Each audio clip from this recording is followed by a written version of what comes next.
to Mlc TV News Hour, reaching you live from the city of Lokoja, the Conference State of Nigeria. I am Sherifa Tonono Mohammed. The headlines. President Buhari met with the APC governors in Abuja. EFCC releases OBIANO after 1 week, seizes passports. Ukraine commends Nigeria, orders over support against Russia's invasion. And Juventus turn LYON in Women's Champions League. Now the news in detail.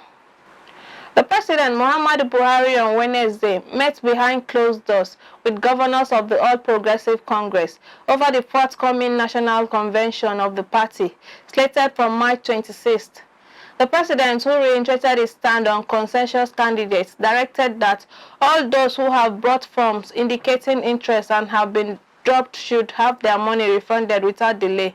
This is consistent with the spirit of democracy, the party's constitution, and the Nigerian constitution. He have already given his own input and other recommendations on the way forward in both of his meetings with the chairman of the Caretaker Extraordinary Convention Committee and his letter to the chairman of the APC Governors Forum. With the convention only 2 days away, he implored you to come together and sort out all the remaining party positions so that within the next 24 hours, he can arrive at a unity list which can take them to the convention. The Lagos State Governor Babajide Sanwo-Olu has said the Lagos Ride will contribute to job creation and youth employment in the state. The governor said this on Wednesday during the inauguration of 1,000 cars for the Lagos Ride Taxi scheme at the State House in Alausa, Ikeja. Sanwo-Olu added that Lagos Ride has dash cams, panic button, and can be operated by the mobile app of the driver to guarantee the safety of users. He said the objective of the taxi scheme has been a non-negotiable design of their multimodal transportation system, and they are to hand over to those that will be operating the taxi scheme. The Commissioner for Transportation, Frederick Oladinde, said the taxi scheme will complement the transportation network developed in the state. This official launching of the Lagos Ride Taxi schemes in fulfillment of Governor Babajide Sanwo-Olu's announcement in March 2021 to complement the multimodal transport network being developed in Lagos in accordance with the Strategic Transport Master Plan of the state. The former governor of Anambra State, Willie Obiano, has been released by the Economic and Financial Crimes Commission after spending 1 week in custody. Obiano was arrested hours after handing over to his successor, Professor Chukwuma Soludo, at the Murtala Mohammed International Airport, Lagos, on his way to the United States. On Wednesday, the Anti-Graft Agency granted the former governor administrative bail while waiting for him to fulfill his bail conditions. As part of his bail condition, the EFCC also withheld his passport. On politics, the President General of the Yoruba General Assembly, Jagumolu Oluwatosi Tomori, has reinstated the group's unwavering commitment to supporting young, vibrant youths to be the next president of Nigeria. The President General made this declaration in a press conference held in his office in Abuja, the Federal Capital Territory. Tomori said Nigeria has suffered setback and if it will become better, needs a visionary, young, result-oriented leader to pilot the affairs, hence the declaration to support Kogi State Governor Yahaya Bello come 2023. Many people are asking us why is Yoruba General Assembly fully supporting Governor Adosa Yahaya Bello of Kogi State in his aspiration to become the president of this country come 2023. Without any doubt, I've taken my time to explain to so many people in Nigeria and of course outside the shore of this country that looking at what the able, indefatigable, the youthful Governor Yahaya Adosa Bello has done in Kogi State, it's beyond description. But to some people, they feel we are just being sentimental. But no, actually, it is completely no sentiment, with no sentiment. But I want to be precise with you that when you look at first, this women inclusion in this government, this is marvelous. In Nigeria as a whole, this is the only governor that has brought larger percentage of women into its governance, and they're doing well. Talk of the senior social assistant, talk of people, women in permanent secretaries to ministries, talk about in the local government. Wow, this is incredible, and of course, it has really given a boom to his governance. That is one. Secondly, go and check the infrastructural facilities that Governor Yabelo is putting in place in Kogi State. Without without without mincing word, please let us be sincere to ourselves. Governor Yaya Adosa Bello has been doing very well in building, maintaining infrastructure across the whole state. Now let's look at the youth. Thirdly, the youth empowerment. The youth empowerment in Kogi State is worthy to mention. Is worthy to be mentioned, and of course, there's no way out of it. Youths, like our fathers would say, youths are the leaders of tomorrow. How can you make them the leaders when you don't empower them? They need to go to school. You need to give them a good direction. On why the General Yoruba Assembly is not supporting the aspiration of Bola Tinubu, he gave reasons. Yes, Senator Bola Ahmed Tinubu is a Yoruba person, and we so much respect him. He's a good leader. Are you getting me? He's a good leader by all means, and he's a forerunner. We are talking of astute, giant politicians, politician in Nigeria. He has made a lot of people. But the one fact remains that Yoruba General Assembly will support youth-based government. Now, for 2023, we want to support youth leaders. We want new initiatives. We want new innovations. We want new direction. And we want to completely support anybody that is helping in giving us a new direction. That is clear. Governor Yaya Adosa Bello, how old is he? He's still young and he's doing marvelously. The youth of this country want youth-based governance, and that's why Yoruba General Assembly we are going for Yaya Adosa Bello.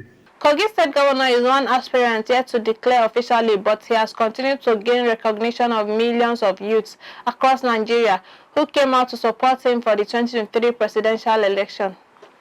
Among aspirants mentioned in the report recently are the Vice President Yemi Osibanjo, former lawmaker Bukola Saraki, former Vice President Atiku Abubakar mentioned but a few. Governor of Sokoto State, Aminu Tambuwal, has stated that he was not against the People's Democratic Party zoning the presidency to the South-South, adding that the opposition party should rather be more concerned with winning the forthcoming general elections.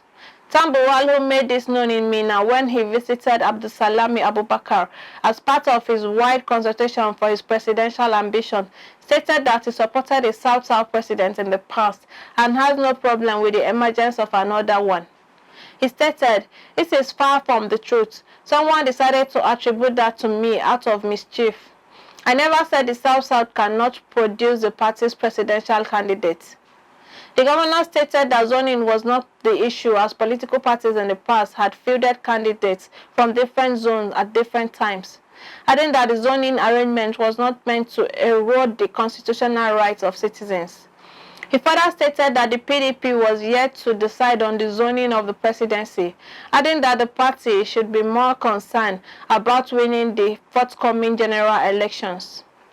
Tambuwal also added that his meetings with Governor of Bauchi State Bala Mohammed and former Senate President Bukola Saraki was aimed at reaching a consensus, noting that there is a need to have a consensus and work together as a team with the sole aim of putting Nigeria first before their ambitions.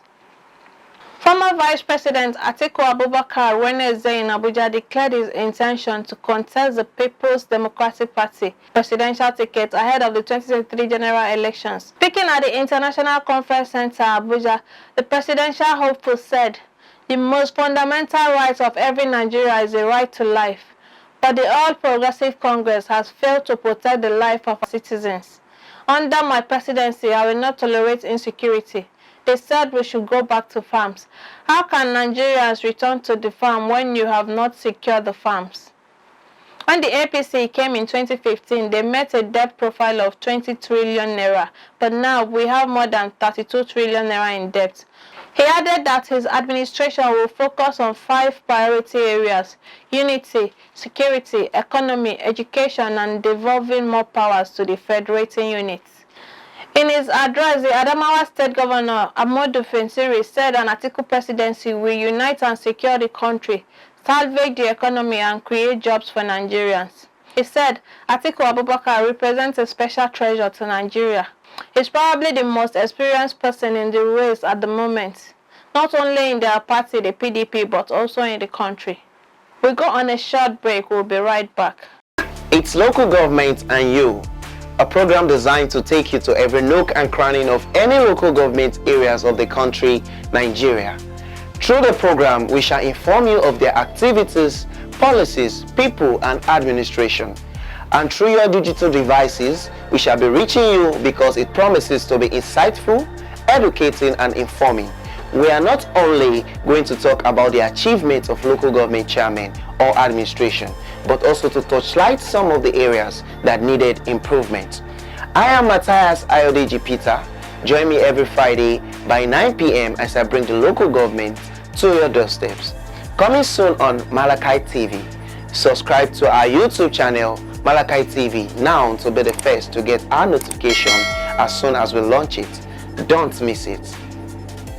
Every country has its peculiar system of government. In Nigeria, we practice democracy, and this is applicable in some countries across the globe, including the United States of America. What is democracy? It is the government of the people, by the people, and for the people. In the political arena, we are ready to x-ray how we play politics in Nigeria and other countries, the challenge of power shift syndrome, how it has impacted or affected the people. How can we make it better for all? Join Fatima Yacob on Mlc TV online every Saturday by 9 p.m. to discuss and to examine all about the politics and the power that be. To watch or subscribe to our YouTube channel, Mlc TV, like our Facebook page, Mlc TV, and follow us on our Instagram, Mlc TV 2021. We are here to inform, educate, and to criticize constructively. Don't miss it. Welcome back. And on crime, with the recovery of 3 additional corpses following the Sunday night attack on Agban Kangoro in Kara local government area of Kaduna State, death toll in the attack has risen to 37, including 2 soldiers. The incident, which affected 4 locations, Sonje, Agban, Katanga, and Kandako, all within the Kangoro chiefdom, sparked off violent protests by irate youths. The development forced the state government to slam a 24-hour curfew on Jema and Kaura local government areas, which shared boundaries to avoid further escalation of the violence. Despite the curfew, however, some kilometers away from the 2 councils, Heda's settlement was raised by yet-to-be-identified attackers in Zango Kataf community. The State Commissioner for Internal Security and Home Affairs, Samuel Aruwa, who stated this on Wednesday, said 3 additional corpses were recovered from Jema and Kaura local governments. According to the commissioner, the 3 additional corpses were citizens killed by a mob on Monday. Aruwan identified the corpses as the remains of Ibrahim Isiaku Danasebe of number 143, Bauchi Street, Kafancha, Ibrahim Rilwanu and Lawali Zubairu, both of number 5 Emir Road, Kafanchan. The commissioner also disclosed that the Fountain of Life Baptist Church, Kafanchan, was attacked and its glass windows shattered. He also said a bus belonging to the Baptist School of Health Technology, Kafanchan, was vandalized while the driver sustained injuries and is currently receiving treatment.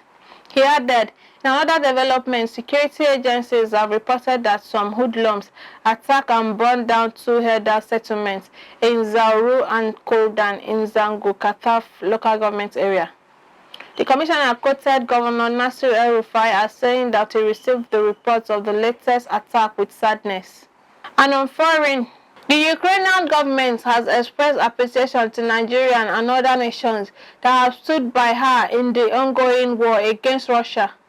Speaking to journalists in Abuja, the Defense Attaché Embassy of Ukraine in Nigeria, Colonel Andriy Vasiliev asked for more sanctions against Russia, insisting that it was planning chemical attack on Ukraine and has penetrated war crimes. He also said the Eastern Europe nation targeted children while women were raped by Russian soldiers. Vasiliv said, by killing civilians, Russia continues to commit crimes against humanity as defined by the Statute of the International Military Tribunal and the Rome Statute of the International Criminal Court. Cynically regarding all requirements of the Geneva Convention relative to the protection of civilian persons in the time of war, he added, another confirmation of Russia's preparation for a chemical attack against Ukraine has been found. Thus, 4 days ago, as a result of a battle with Russian troops near Stalovinska, south of Vilkanovoska, Donetsk region, a large number of occupiers were killed. Among a large number of received documents of the Russian military, the certificates of the officer of the armed forces of the Russian Federation of narrow-profile specialization named after Yev Alexander Viktorovich was found. A former Boeing pilot accused of misleading U.S. aviation regulators during the certification process for the 731 MAX jetline, which had 2 fatal crashes killing 346 people, was acquitted on Wednesday. Mark Faulkner was found not guilty by a Fort Worth, Texas jury after being indicated last November. He was the only individual facing prosecution in the case so far. His lawyer, David Georgia, praised an independent, smart, and fair judge and jury. In a statement sent to AFP, Boeing has acknowledged responsibility for misleading the authorities about the MAX and agreed in January 2021 to pay more than $2.5 billion to settle lawsuits related to the crash of a LYON Air flight in October 2018 and Ethiopian Airline in March 2019. The aviation giant said 2 of its employees misled the Federal Aviation Administration (FAA). According to prosecution documents, Faulkner in 2016 discovered a major change made to the MAX flight control software known as MCAS, which was implicated in both crashes. In a message to a colleague revealed in 2019, he indicated that the software made the plane difficult to fly in a simulator. The documents show, but prosecutors said he failed to share all the information with the FAA, which did not require additional pilot training on the MAX. The judge last month dismissed 2 of the 6 original charges against the pilots. Faulkner has still been accused of having sought to mislead Boeing customers, American Airlines and Southwest Airlines, by not providing them with all the relevant information when they finalized their orders for the aircraft, in particular on the need for training. In a bid to protect the manufacturer from losing money, Faulkner's defense team had said he was being made a scapegoat in the investigation. And on sports,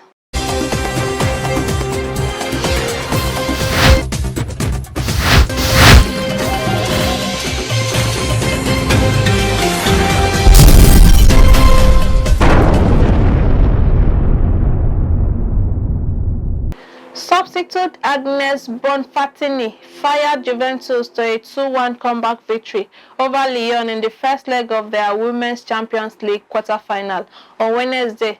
7-time champions Lyon took an early lead in Turin through Brazilian forward Catarina Macario and were huge favorites as they dominated earlier proceedings. But the French powerhouses were reduced to 10 players just after the hour when Lee Carpenter was sent off. Launched just 5 years ago, the Italians had never been at this stage of the Champions League but had a lively crowd in the Juventus stadium, willing them on. A storming finish ensured with a leveler when Christian Aguirre pounced on a loose ball on 71 minutes before a brilliant shot from substitute Bonfatini on 81 minutes won the night. Paris Saint-Germain striker Marie Antoinette Katato also scored twice as they won 2-1 away to Bayern Munich. The second leg took place on March 30 and 31st. Egypt captain Mohamed Salah has vowed to avenge an African Cup of Nations final loss last month to Sadio Mane-inspired Senegal when they clashed again on Friday in a 2022 World Cup playoff. Failure in the continental final was particularly bitter for prolific Liverpool scorer Salah, as he was also part of the Egyptian team that lost the 2017 Cup of Nations final against Cameroon. Liverpool teammate Mane played a pivotal role in the first Cup of Nations triumph of Senegal, atoning for a penalty miss in regular time by converting the sports kick that won the shootout. Egypt holds the first leg on Friday and Senegal have home advantage next Tuesday, with the aggregate winners filling one of the 5 places reserved for Africa at the 32-nation final in Qatar. It told reporters that winning the Cup of Nations is not an end in itself because they share a common goal of playing at the World Cup again. Egypt welcomed back star goalkeeper Mohamed El Shanawi, who missed the Cup of Nations final through injury, but they were the second-best side in the African title decider and start as underdogs.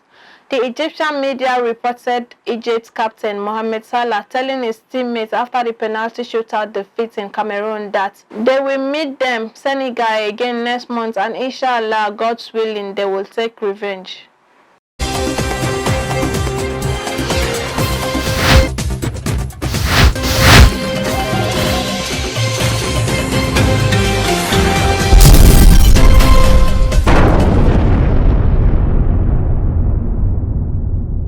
We'll go over to Matthias Ayodeji Peter for entertainment news.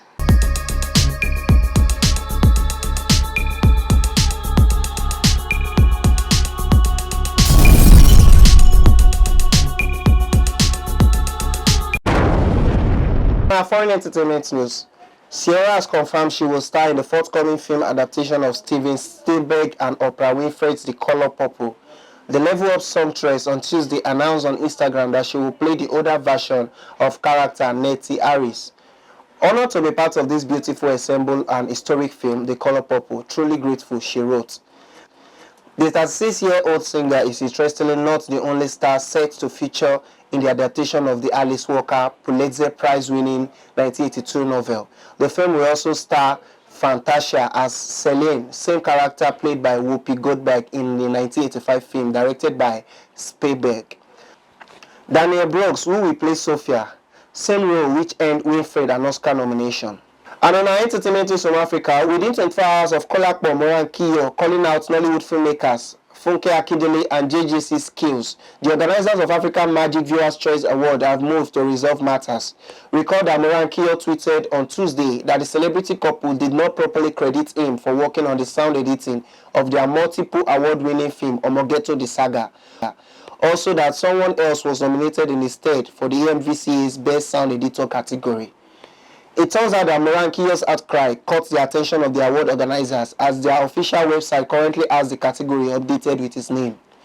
Morankiyo had detailed in his tweets that he had worked on a ridiculous tight schedule at the couple's Amen Estate studio.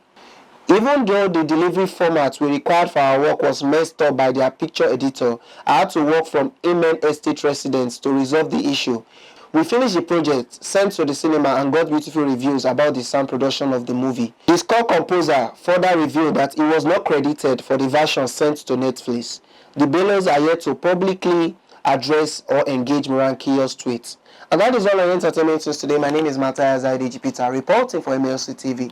Back to our caster for more stories.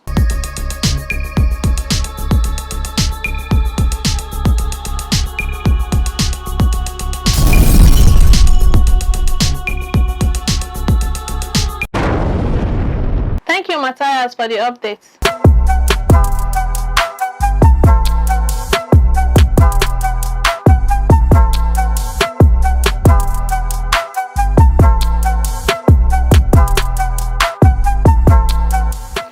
Family, they say, is the bedrock of the society. It is everything.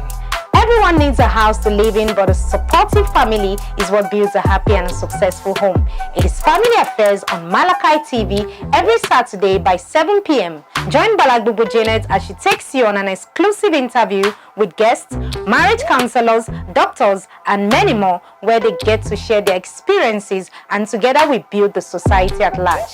To subscribe to our YouTube channel, log on to Mlc TV or like our Facebook page, Mlc TV. You can also follow us on Instagram at Mlc TV 2021. For adverts and sponsorship, call the numbers displayed on your screen.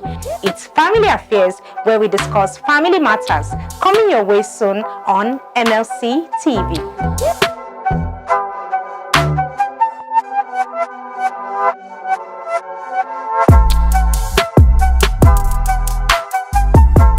And that's the size of our package today. Join us tomorrow at this same hour to watch our news. as we give you updates on happenings within and across the globe. Don't forget to subscribe to our YouTube channel, Mlc TV. Like and follow our Facebook page, Mlc TV, Instagram, Mlc TV 2021, Twitter at Mlc TV1. For your event coverage, information, contribution, adverts, and sponsorship, please call any of our numbers displayed on the screen. Join us Friday and Saturday to watch our special programs. Friday 9 p.m. Local Government and You, Saturday 7 p.m. Family Affairs, and Saturday 9 p.m. Political Arena. It's Mlc TV, reaching everywhere, informing everyone. I am Sherifat Mohammed. Please continue to be your brother's keeper to build a united and peaceful society together. Thanks for staying with us.